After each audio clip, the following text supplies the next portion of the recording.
And we only got marginally warmer today. In fact, I think the biggest change that people noticed was that it was just so chilly as we stepped out the door. 17 degrees. That was the low in Reno today.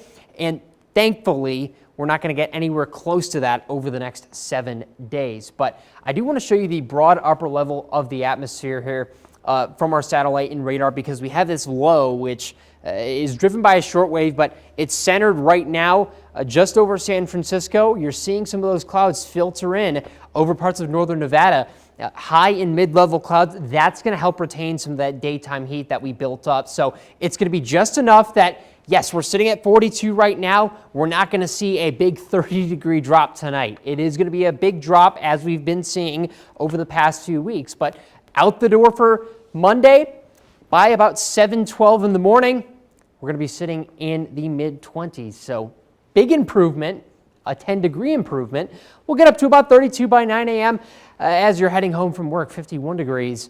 The high for the day. So back into the 50s, and we're actually going to warm as we get further into this week. We're also going to see a little bit of nuance with this forecast as well, because yes, the overall pattern is upper level ridging, but you can see by Wednesday morning, there actually is a little bit of a dip. You can see it right there. It's very, very subtle, but that's another short wave. And if it tracks far enough south, we could maybe even tap into some snow showers in the Sierra. And I'll break that down in a second, but notice how the high pressure moves back in just as quickly as we see that shortwave. So it's not something that's going to be super impactful for us, but you could maybe see a quick coating all along that Tahoe Basin and on the tops of the mountains. This is not going to be any kind of snowpack reinforcing snowfall. In fact, this is the GFS model, which is not even the most generous one, and you can just see how sparse things are in what it thinks is going to happen. And we're going to stay dry heading through the rest of Wednesday. It's also going to be quite windy as well. You're going to notice,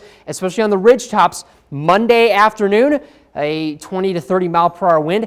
Tuesday afternoon, you're actually going to see a 30 to 40 mile per hour wind with that shortwave moving on through. So definitely some gusty conditions on hand. In general, though, it's going to be dry over the next week, and it's actually going to be relatively mild as well. And we're going to get milder. Notice we're kind of in the dark red now as we deal with this high pressure, which is going to bring us actually close to 60 degrees. Now, for tomorrow in southern Nevada, Caliente at 52, starting at 18 degrees, Ely at 14 and getting up to about 43, so a little bit of difference there. Austin at 46, Tonopah at 45, and Hawthorne at 52. For northern Nevada, Lovelock at 49, Winnemucca at 47, Fallon at 51, and Dayton at 52. And over there, we get into the 20s out the door as opposed to the teens. In the Carson Valley, mid to low 20s for the morning temp, and then back into the 50s in the afternoon. Notice, though, near Lake Tahoe, Incline Village and South Lake Tahoe only getting into the mid 40s.